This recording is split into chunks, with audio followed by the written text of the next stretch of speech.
for the Ahri pick. Okay, they're going to go Gwen with Jace up. They're going to give Morgan the opportunity to play Jace into Doran's Gwen, and an opportunity for Doran to redeem himself in this matchup, which went disastrously against B&K, against Clear. I think that was a very memorable game for most T1 fans. They're going to deny the Ahri. Yeah, Ahri Nefiri to come in because they don't need to worry about the Jace. Faker hasn't played as much of it in the mid lane, and Gwen is definitely going top, so they can just take Ahri Nefiri. And now Xin Zhao and Nefiri both gone. The Zed, that's another one that we've seen in the jungle. Of course, was picked up by Canyon earlier on in the season.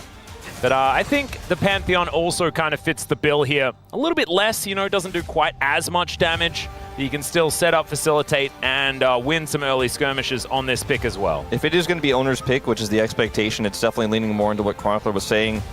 A Silas angle here for Faker. So that Pantheon definitely looks like it's going to the jungle now. And see what this lock-in is going to be here for the top side. They opt away from the Jace and go straight into the Ambessa. This is because Bro really value practice. And so if they won this game, unfortunately, they would then not be able to play another game. So they elect to go for the Ambessa into Gwen matchup. It's an interesting call, but I do think that if played well, Ambessa can kind of hold her own against Gwen. It's hard to hold your own against Gwen with most champions that are melee, but we'll see what this one looks like, as Misfortune will be taken away here by T1, in fact. Yeah, the Caitlyn as well, removed from Gumayusi. So now we're going to see a bit of a pinching, I think, of the AD carry pool. The Ashe, maybe the next one, maybe? Could be also a Kai'Sa ban. Fipe wants to play Ezreal here. Yep. Lucian, which has been creeping up a little bit in the bottom lane. So that one will be taken away. So it's the Ashe Ezreal matchup, yeah, and we ban like Rel or something like that. It could be, but they already banned the Alistar, so the Rel stocks do go up for sure. Yeah, and they already have a decent amount of engage, but their comp doesn't work as well with Rel. I do like red side for setting up your bottom lanes. Having the ability to counterpick for support is so incredibly powerful, as the Ashe is going to be taken away, so the Ezreal is standing out like the sorest of sore thumbs. Kai'Sa is still available. Maybe they want to take that instead. It's Gumayusi though, so I think you can pick the Ezreal and assume that he's probably not going to gravitate to that pick. That's a good point. You know, I hadn't really thought about player preference necessarily in this draft, and I think you make an excellent point. I think that's probably why they took the Lucian away instead. It's a vote of lack of confidence in Guma, and I think this Ambessa pick is also a vote of lack of confidence in Doran as well.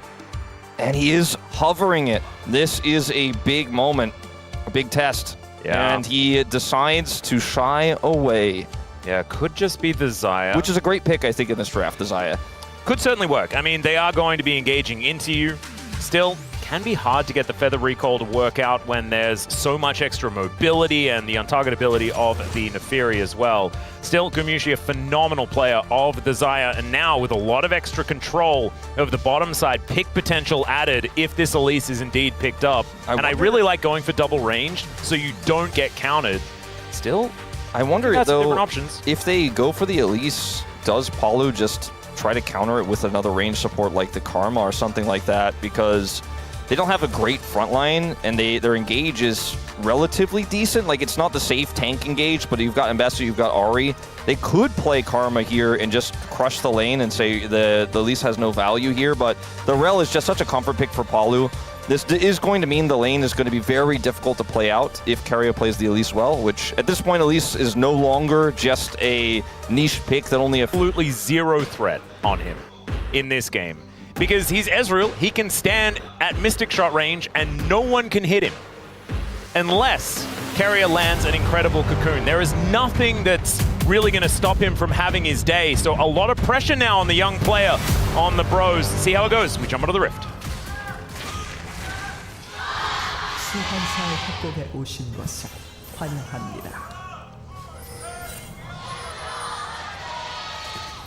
All right, Bro fans needing to raise their voices just a little bit. However, we are on the T1 side of LoL Park today. T1 a little quiet today, to be honest. A little bit quieter, that's true. Because I wasn't entirely deafened. Still, there's a lot. There's a lot of bums in seats here in LoL Park for this match. As the Bros lead 1-0. I think that the Sylas having Spirit Rush does change things a little bit here for this game. I do think that is going to give Faker a lot more agency than he would otherwise have. That can be one of the ways you can get on top of hype, because he only has one Arcane Shift, right? So, I mean, again, just grasping at different concepts, different ideas as to how they do punish this Ezreal.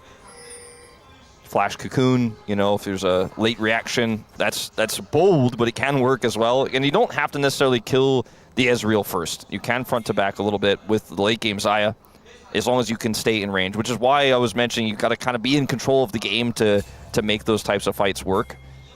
Also, only 8 more assists for Doran to get towards 3,000. So we'll see whether this is going to be the game for that to happen. I think a fair bit of action towards the Gwen lane could be good here for T1. It's not necessarily Doran's bread and butter, but Gwen is extraordinarily strong. Has a decent matchup into the Ambessa as well, as we've seen many, many times. And Cocoon, that's what you were talking about. Find hype with it. Not a lot of follow-up there, as we could see. Fortunately not at level 1. Yeah. That's all right, Polu just going to crash in. Level 2 gained by both teams, but Gumayusi going to have to cleanse off the Ignite, the flash forward, and they are gunning for him. There it goes. Keria likely to be able to take down Hype here. Let's see whether they can actually get it done, and he does. Is a Shattering Strike going to be available? The answer is no. So a 1-for-1, both AD carries dead. But both supports also getting the kills. So there's several different ways that could have gone, and I think actually when Keria repelled, Bro could have just walked away and said, you know, we don't want the double necessarily. It's going to be tough to get it, but they actually were super confident they were going to be able to get out there and win the fight, but they did not, as Keria's repel was high value. Going back to the initial exchange here, most of this is about level 2 being reached for Bro, which allows Paulo to do so much more in this. Hits the stun on the Guma, does not hit Keria critically there, and then Guma tries to buy space here, is taken out by Paulo. The kill does not go over to Hype. And then here, you could have just walked away and used your range, but they get the flash out of Keria just the same. As Doran gets a solo. Yeah, Doran's just going to solo kill the Ambessa. And I'm not even surprised. I know people are saying that Doran's not necessarily... He's playing Gwen! Yeah. Jace was up, guys! Yeah. They did choose to not play Jace. Yeah. But they'll have blue side if they lose this one, so maybe things will change. I don't know if it'll be open, though. So we'll watch how this did transpire as Morgan goes into the queue. Misses a bunch of buttons, and then Doran 1-2 stacks. Boom. Yeah, that was the kind of redemption level you're looking for from Doran on this Gwen pick. And that's a lot of money that this Gwen has very early in the game, as Faker is playing melee Sylas into ranged Ahri, and it's one of Closer's best picks. Again, this is a fantastic meta for Closer. Yeah, could have picked Jace, but anyway. Let's have a look at the Gwen versus Ambessa stats just momentarily. Come on, give Doran some credit, production. Yeah. Still, let's see. Morgan with Wave in a decent spot right now, trying to get this one shoved in, and does now at least have himself a bit of an advantage, as Faker was sticking around, actually. The only way that wave. They could have done Doran dirtier is like put up like Doran 0 wins. Like oh no. But he is winning now. He is winning, as the Gwen often does. Hype is, I think, trying to bait something here, but not going to happen. Ooh, Faker actually comes back with the teleport and gets a lot of pressure onto Closer. It's a little fake, as of course Closer still has the teleport available. Faking to pull this one back as Morgan fighting once again. Has at least hit some of the buttons this time, but oh no, the flash gonna have to be invested. And Doran used his for the last solo kill, so he's not gonna get another one, but this time gets the flash out of Morgan, and the wave is doomed, exactly. Yeah, Doran set that up by just pulling the wave closer to his turret. Morgan cannot actually interact with the wave without actually fighting Doran, so, you know, opts in to try to get what he can, and then is forced to flash as a result. Sometimes you go to flash to farm. Sometimes you don't flash a Sylas. Polo in position, as Keria is going to move in as well, looking to try and get some pressure onto Closer. Polo's positioning just in the game has been so much better over their last few series. Yeah, his just reads on where he needs to be. Yeah. Has improved so much. Because he did look a bit lost.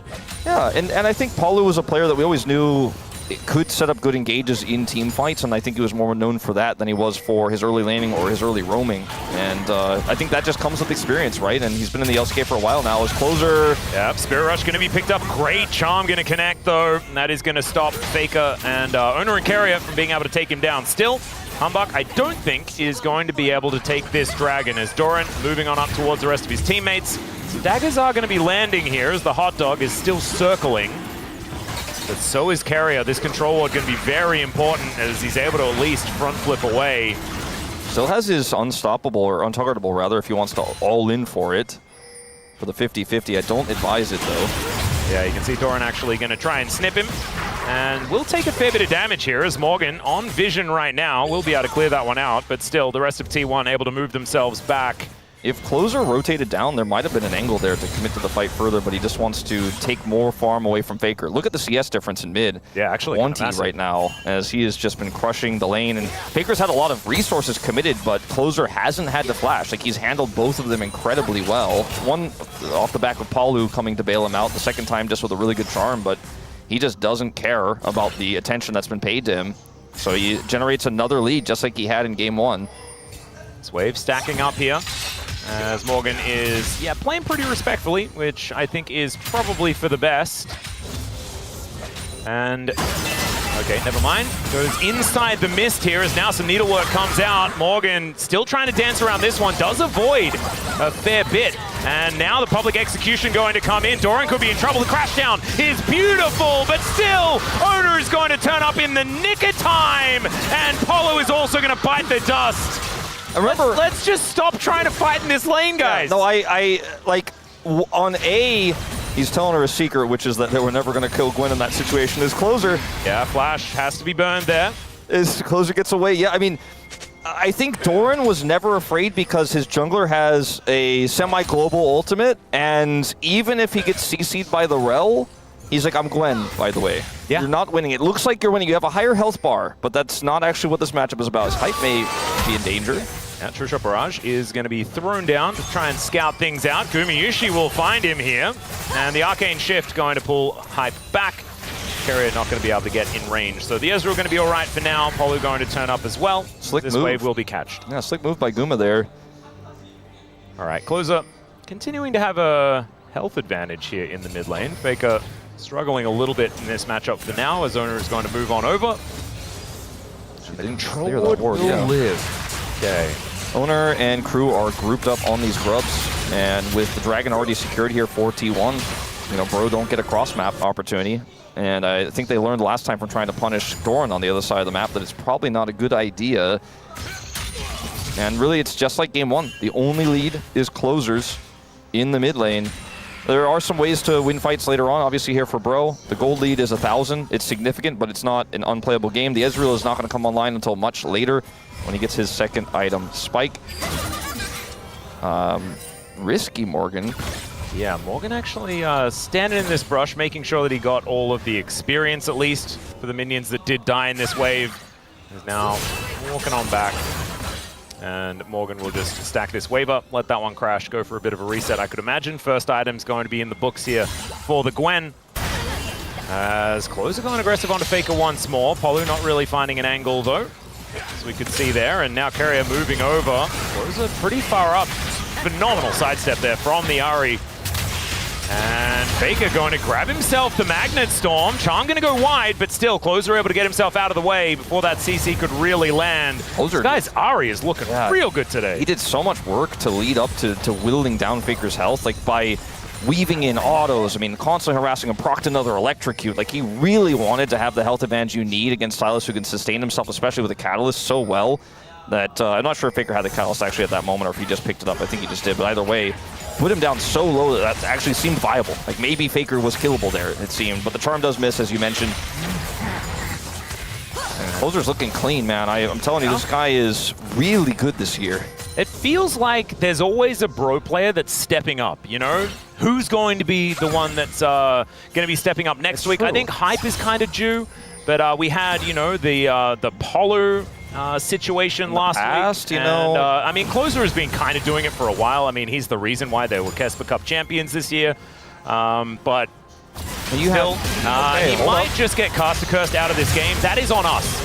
That's our bad, ladies and gentlemen. We will take full responsibility. And I'm so sorry on behalf of all of the bro fandom. But yeah, I mean, in the past we've had players like Umpty, you know, Lava, Walking Lava, the old Fredit days, and there always is one player who kind of stands above. It's been Morgan in the past as well. Oh, 100%. And, you know, even if it wasn't necessarily on Bro, his time on Hanwha, like that was a lot of the Lord. Yeah. I mean, I think he had his time some Bro. Oh yeah, he did. That's the most memorable. Sure. That was the most Morgan, but like there were moments where he wasn't maximum Morgan, but he was the Bro that we were talking about. Oh yeah. This is just a good play here from Oner. Like Oner's having a great early game here, punishing super hard, and knowing Ahri doesn't have flash means that Faker can follow up. And T1 are just kind of taking whatever they'd like this game. Outside of Keria just having to flash right there, it's not really going to be enough. And T1 getting into positions earlier, being able to lock down all of the objectives. You can see 3 out of 3 grubs in the first pack so far. 2,000 gold the lead, and they took the first dragon. Nice little tank there by the little hot dog, as Closer taking a fair bit of damage here from Faker. And the dragon continuing to go down lower and lower.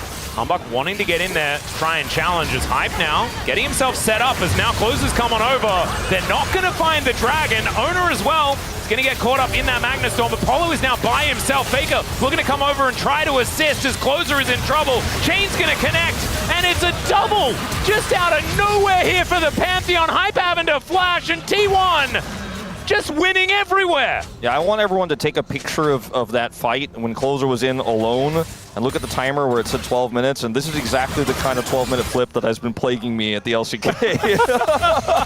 It's either a second Grubs fight or a Dragon fight that goes awry every time, I'm telling you. You're in no position to contest this. Hype's trying to use his W burst here with Hambak coming in to maybe steal this, and then they're like, well, we're here, so we might as well force. And then Palu's engage here is just so disjointed from the rest of any follow-up. It's not like it's his fault, but the team can't get in there, so he probably shouldn't go in on that. And Hambak can't get a kill to get a reset for his ultimate, and T1 win this fight cleanly, not a member to go down. I mean, it doesn't get better than this. T1 were able to get the objective and a free team fight lead. That's 4,000 gold, the advantage for a team that usually is able to snowball games so incredibly well. You can see the big bump in the gold difference over time here when that fight occurred. I mean, Bro came back in game 1 pretty well, but I'm not sure that's going to happen twice in this series, and that might have been the moment where Bro lost this game. And it's just a second Drake. I mean, sure, you want to stop that momentum, and you're in a position to maybe get that Nefarian and look for the steal, but then committing to the fight afterwards was the bigger issue. And T1 just navigating it so beautifully. I do want to say that Polu probably could have aimed somewhere else. And just so like, deep. Yeah, like you were saying, went a little bit too far, but he bypassed the 2 carries that were sort of just chilling. So that could have been an option instead. I mean, T1, hindsight is 2020. Sure, T1 now have like all of the objectives. Yes. 6 Grubs, 2 Dragons for Mountain Soul, which Gwen and Pantheon are going to love. Even Silas is going to be pretty happy about that. But on top of that, they also have 8 kills. Like, it is a massive lead just in the amount of control that they've had, and they've won decisive fights. And so that's led to being able to take away jungle, get even more map control. The suffocation of Bro is a lot more significant, I think, here in game number 2 in comparison to the first game. I mean, it's going to get worse, you know, because we haven't even seen the T1 ward lines and stuff like that we saw in game 1, where we're about to. As Keria gets a cocoon. Yeah, electrocute there onto Morgan as well, who does do a fair bit of damage back to Keria if he finally is able to do so. And Morgan won the 1v1 game, but this isn't the 1v1 game that we are playing here. Or sorry, not Morgan, Closer. Yes. Won the 1v1 game, but that's the only win they had, and then Faker picked up a second kill in that last fight. Now he's ahead as Hambak's trying to force. Yeah, we're gonna throw some daggers towards Keria, who goes into Spider Form, and then tries to get out, but that's going to deliver the kill over to Morgan. Closer looking for a charm, doesn't connect it onto Doran there. That's how you use your side lane prio, I guess, is to TP down, force a fight, and grab a turret, as Doran will not be able to defend this. And if he tries to, I think he will regret it. Yeah, well, he's going to try and come on over, of course. Gwen is immune sometimes, and Oner is just able to turn up at a moment's notice, still taking a lot of damage as Morgan trying to utilize that mobility to get himself out of there. The rest of T1 have moved over. The public execution going to be used as the 1v1 will be lost by Morgan because Oner is extraordinarily strong here. And I like that T1 just left Oner for the 1v1. They were like, you got this, bro. And he's like, yes, I absolutely do. Well, it looked like it was going so well for Bro, but Oner once again just has that ultimate, can join. Faker still had his TP. So even though they committed closer there with the prio, you know, it meant the Faker could just come in whenever he wants. And so 2 near turret takes for Bro, but both of them do miss. And T1 regain their 4,000 gold lead with the take of the turret there in the bottom lane. Faker now has free roam in this top lane. His closer doesn't have TP, has to deal with this bottom wave. I don't know if Faker's going to fully commit to the turret here, but he has Keria nearby and will crash another wave in. Morgan's not going to commit the TP, but that's more turret damage done, more farm denied. T1 wins so much out of this skirmish. Really do. It was a good call from Bro to try to get the turret. I totally understand it if Faker doesn't have teleport, you know? If it's not Pantheon jungle, I think this decision makes a lot of sense. I was kind of worried for Doran. Like, I was like, I don't know if he should really go in there, but he has, of course, 2 teammates who can join in and turn it into a skirmish, not just a Gwen under a turret with 4 enemy players. Yeah, I also think that if they weren't as far behind, right? Like, the Gwen is actually pretty tanky at this stage, has the Riftmaker now completed, as well as some steel caps, and there are level leads across the board, right? T1 are just in a really good spot. Bro do need to throw some Hail Marys so you can understand why they went for the decision, even if it wasn't necessarily the right one. And I did feel like Bro had themselves a decent team composition if this Gwen didn't get out of control. And unfortunately, the Gwen got out of control, but so did everything else. Yeah. And Oner is really running the Rift right now on this Pantheon. I feel like this guy is just a POM farmer. I think he's on track to get it again if this game continues and the way that it's going. The 1 and 3 Ambessa is still not a Jace, still a concern. Yeah. Yeah, this is the thing that keeps coming back to bite us. Now 1 versus 2, and Doran is pushing both of them away. Getting a flash. Oh my god. Okay, fully stacks up that Q once again as the rest of the bros are coming on over. Keria not able to walk through the enemy jungle with as much impunity. The minion wave is going to get shoved over, and T1 now making their way in. Bounties. A lot more scary. Bounties are up here. And Morgan, I don't think so, my man. I'm gonna press X to doubt. Yeah, well, Humbug is at least waiting. Keria gonna move over the ward here, as we can see some daggers are gonna land, but Doran in the 1v1 feeling pretty good. Polu rotating over as well. At least this time Morgan doesn't die, but it is still going about the same direction. As public execution going to be avoided there, as now Doran gets into the mist, but so does Humbug, and the rest of T1 are going to show up. Here's the Grand Starfall, as well as Oner is wanting to pick his poison. Choose who is going to be dying first. It will be the Neferi, his opposite number, as the chains connect, and Faker is just on cleanup duty. Down goes a turret in the mid lane. There's at least something there for hype, but Polo is likely to die. Chainlash not going to come out again, but the charm is going to miss. And Closer, unfortunately, unable to find anything as the teleport in from Doran. Keria with the flash execute as Closer looks to try and answer that one. And even if Keria goes down, it is still fantastic here for T1. There's the Orb of Deception. That'll finish off the Spider. Is now Hype just trying to escape from the Gwen. Yeah, chasing an Ezreal is always hard, but... he does have flash, and he's walking into a lot of bad guys, so he's just not going to use it. He might. He might actually just use it here. There he goes. That was a Featherstorm from Gumayusi as well, so not bad. Sometimes you think your feathers are bigger than they are. Yeah. Or reach further. Oh dear. Fly further. Well, Humbug is going to go untargetable for a few moments. Morgan's rotating over, though, and Oner may have overstepped here just a little bit. Magnastorm going to be invested. Shattering Strike comes down. Morgan gets in there now as Humbug still wanting to try and offer some of his damage. As Oner does have flash, does use it to get himself out, and that is going to separate Humbug from the rest of the players. Oner is just running them around the rift right now. The rest of T1 making their way in. The crashdown comes through, and Oner's going to go back in for the stun. Oh, they are so strong. The Pantheon will eventually go down, but now Faker turns up, and he has a public execution that he's picked up. Doesn't even need to use it.